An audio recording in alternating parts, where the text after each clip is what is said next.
I am so excited for our conversation today. Me Today, too. we are talking about navigating difficult conversations.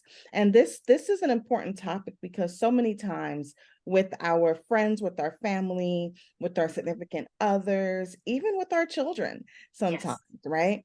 We need to be able to navigate the difficult conversations that can bring up a lot of emotion, and Yes. so many times we want to avoid it. We want to brush it under the rug. We want to pretend like it never happened, right? We want to not acknowledge how anyone else is feeling because we have some big emotions and we want everyone to understand our big emotions, right? So today, let's get a better understanding of the importance and how to go about navigating some difficult conversations. Let's do it. Let's go. So first things first is, why is it important to navigate difficult conversations? Like, what does that even mean, navigating difficult conversations? My thought with that, and then I really want to hear from you, Jasmine, is my thought with that is to really be able to better understand and have conversations that might be hard, that might feel uncomfortable, but being able to still find ways to resolve it with respect, with love, with compassion, with empathy, right? Still being able to do all of those things, responding and not reacting, Hmm. right? When we're Hmm. able to do all of those things, it helps us to get to the bottom line of what the concern is and come up with some type of resolution or next steps. What are your thoughts? I love and I honor and agree with what you said. Most definitely, because when we're talking about conversating with different people of different personalities, of different understandings, different backgrounds, Mm, there's going to be an automatically defaulted conflict, so to speak, because I see differently than you may see differently. right. It's not right or wrong, it's a different perspective. So, if we're going to have a conversation that's going to be conducive to meaningful dialogue, we're going to have to learn how to understand what the other person is saying when it's something different from what I may think or what I may interpret. So the navigation of that is very critical and it's huge when you think about um, even how we've connected. We've connected through Eric Thomas's company, and we looked at our personality styles. And Right. when we understand yourself better, one, I can clearly understand myself, but then I can also understand others. Understanding, like you said, with empathy, with understanding, I can actually say, hey, what is it about this conversation that I may not be aware of or that I may need a gap filled as opposed to reacting into what I think only. So it's definitely important. I agree with you Stuff, right, wholeheartedly. and then even thinking about perspective, right? Like, Exactly. when we have our own viewpoint, vantage point, right? Mhm. And then when we are sharing this, now it's about to gain understanding. It Yes. starts with better understanding someone else's perspective. So asking them to explain, how did you see it? What did you understand? Right. So then you can start to see it through their lens and you can share the way that you understood it. So now y'all can come together in some type of way and say, okay, well, I didn't understand it that way, or I didn't Right. think of it this way, or I Right. took offense because I felt and I thought XYZ, right? Mhm. And because Mhm. we care about the other person, because more than likely we're going to care about them if they're in our life. Hopefully. Right? So when we care about someone, we're going to want to better understand, how did we impact them in any negative ways? And if this wasn't the intent, we can apologize and find ways to move differently or be more considerate for what impacts them, so we do things slightly different or not at all for that person. That's good. That's a good point. And you know what? What you just said, it caused me to think sometimes it may just be the goal or the relationship. So if you're working with someone, I'm not saying we don't care about our colleagues, our peers, or even clients.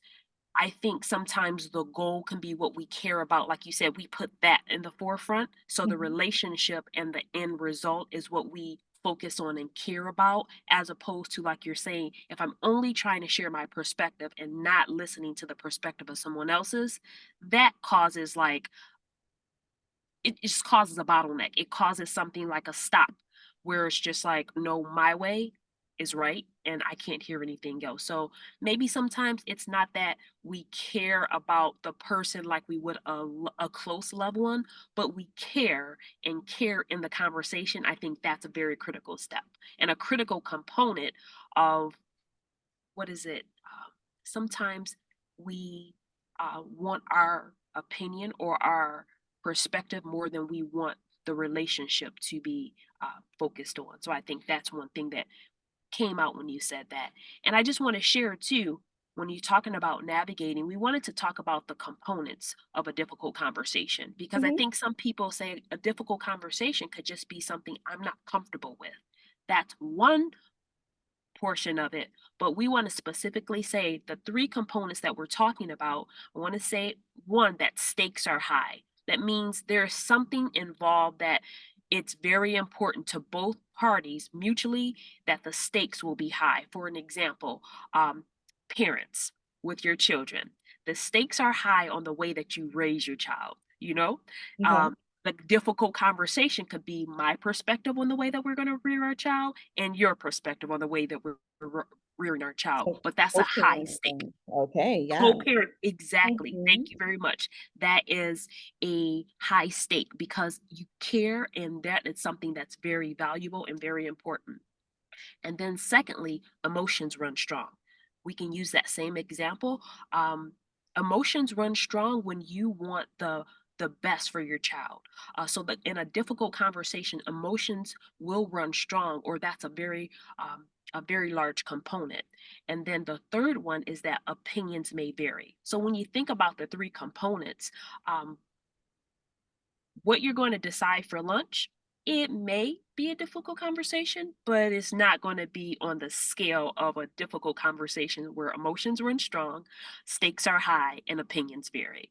So we just want to set that framework because a lot of times people come into, I just know before I even had this framework, and we will talk about the organization and the company that offers this. They're called Crucial Learning, and it's managing dialogue for crucial conversations. And I Yeah. just love that setting it up because when we're able to, like you said, have a perspective taking that brings in empathy and that brings in understanding, we can navigate conversations, difficult conversations, in a meaningful and a helpful and a healthy way. Yes. Yes. Okay. So we have a better understanding now of the components, right? Yes, yes. Now let's think about what are some conflict resolution skills or Hmm. strategies Yes. that we can use. So I like to talk to to my clients about active listening Okay. and perspective taking, like I mentioned before, and then staying solution focused, right? It's I love easy it. to only think about this is what I have a problem with, and then blaming and going down a rabbit hole of issues and concerns and Yes. not getting anywhere with what the true problem is. So, when I teach about active listening, it's really going to be where you're going to take a moment to hear the person's heart as to what's concerning them, using I statements, each of them using I statements, and taking a moment to better explain how it made them feel, making sure that they're using adjectives to describe how something made them feel.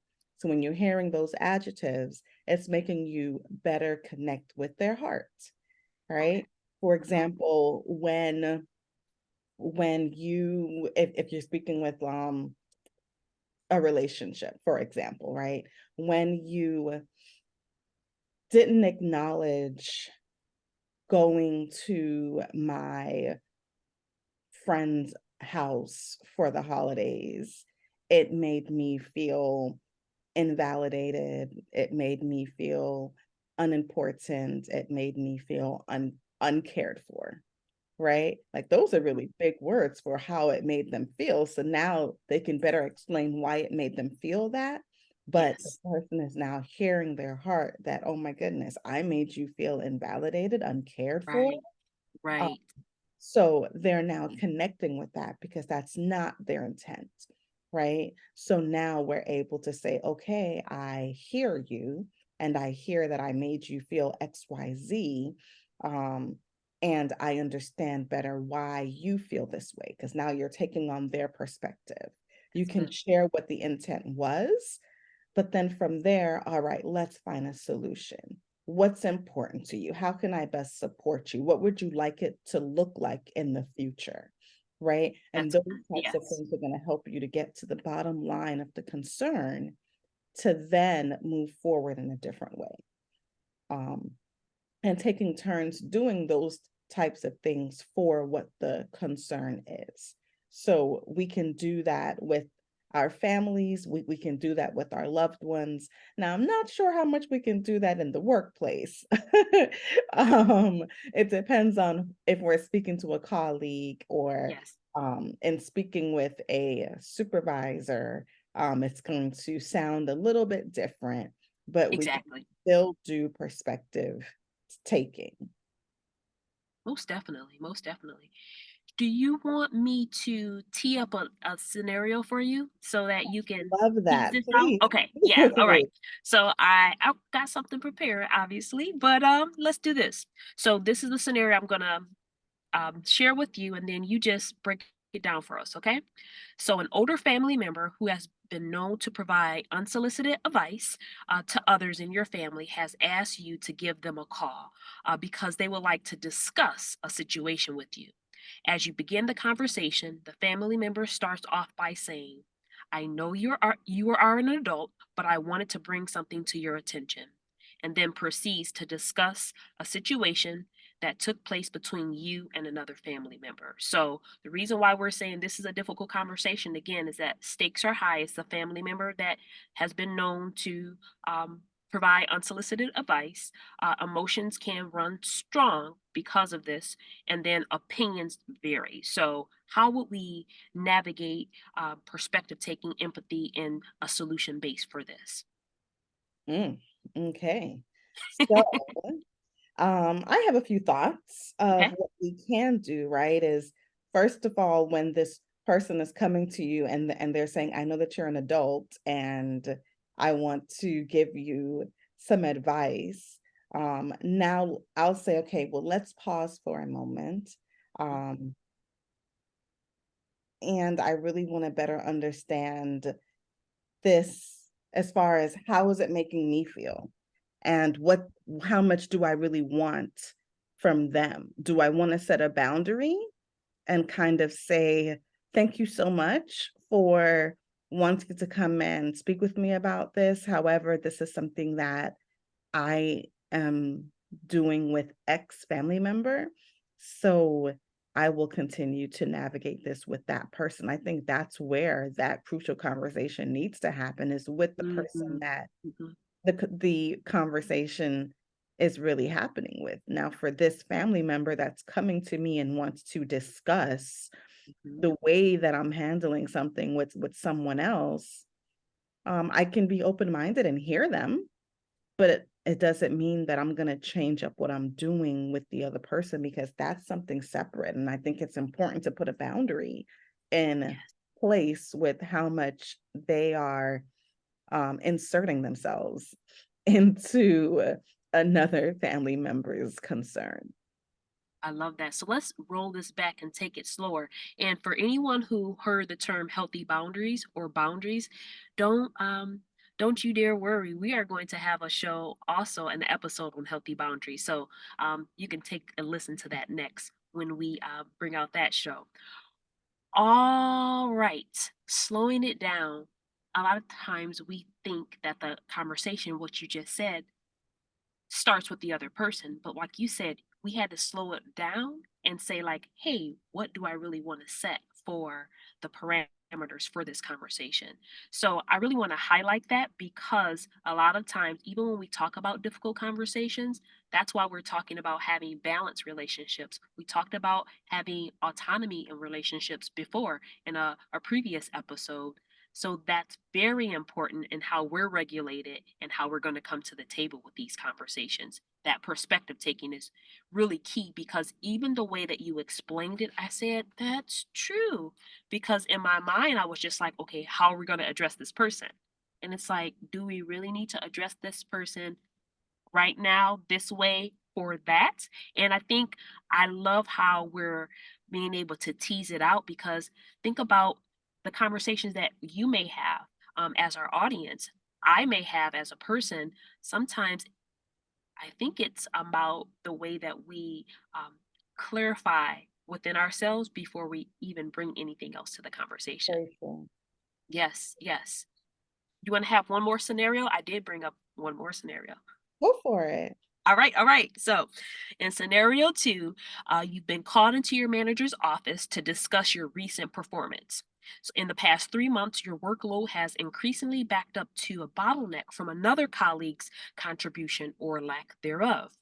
This Mhm. has been brought up to your colleague several times, but there has been no change in the situation.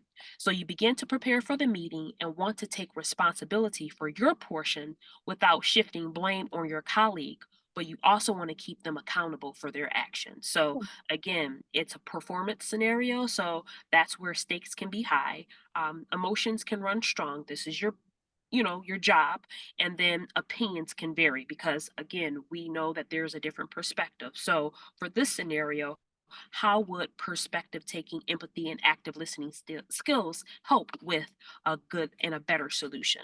Okay. So I like this. I really do. So it's going to start where now, I mean, you're in the manager's office. So that's difficult already, right? Because It stakes are is. extremely high because you don't want to be looked upon like you're an issue, right? Exactly, So exactly. I think the first thing is Google is going to be acknowledgement. Okay. Acknowledge that workload and the way that it's been going out has been a problem, that you see it, that you acknowledge it, right? And then you can then say what you have been doing that has really been working, and then talk about what have you been doing that you feel can improve. Okay. And Okay. you can ask for your colleague to do the same thing. Okay. Okay, that way, or you can actually approach it another way. You Okay. can say what you have been doing that you feel has been working, and you can acknowledge what your colleague have been doing that has been working. Got And it. then you can then talk about what you have been doing that might have need some improvement, right? Because we're not perfect people, right? Exactly. And Yes, yes. then talk about what your colleague might have been doing that might need some improvement. And then as a team, how we can take some steps to improve, like find some type of solution, right? So if I know it's a team and everyone's in there to speak, but you're going to have to speak your piece, and the manager's asking you questions and they just Exactly. said this is the issue, like what's going on.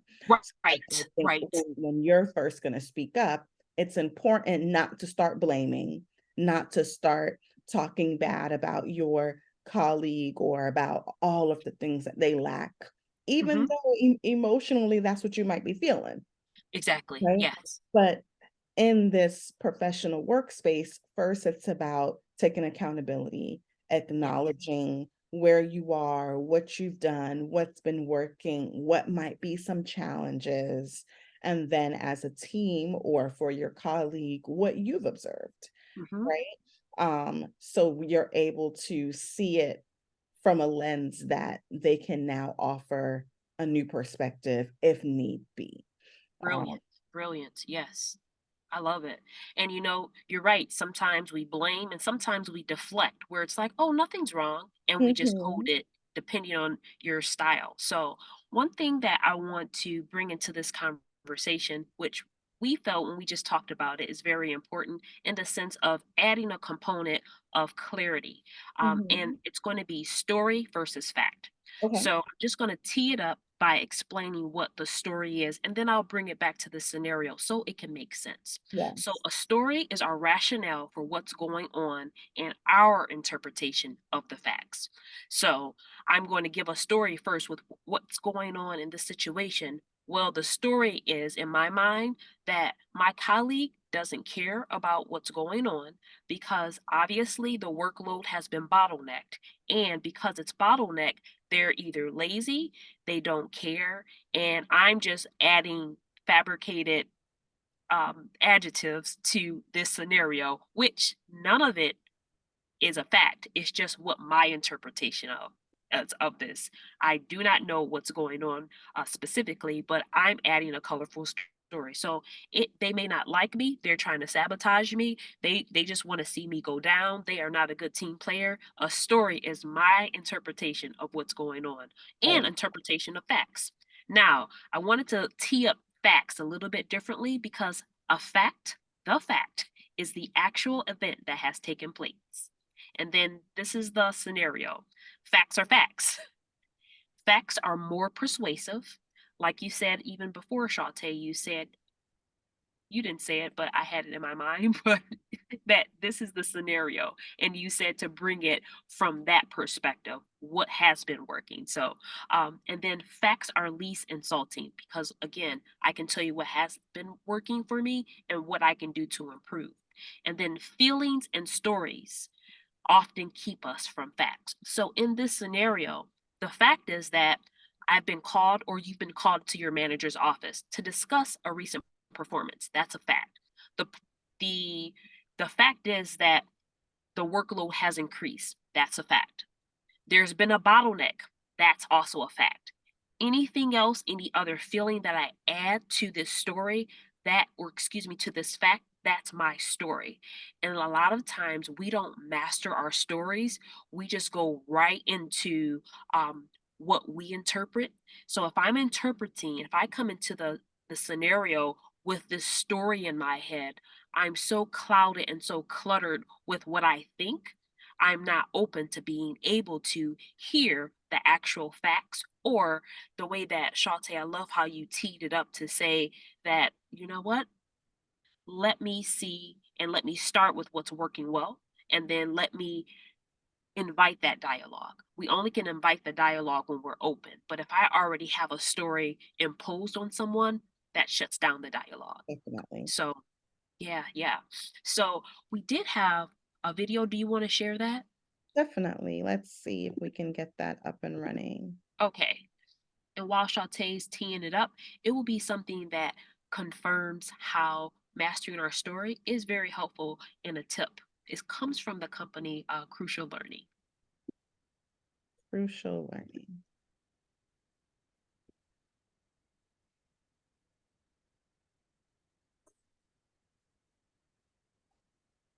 And so when it's clear that someone is making a decision that may be based on some biases they have, I think one of the important things to remember as you address the conversation is really mastering your own story about why that person may be doing it.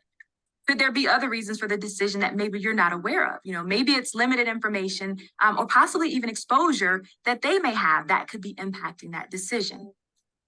Us, again, starting with working on ourselves first, kind of mastering our own stories, is going to be the catalyst when we actually engage in that discussion.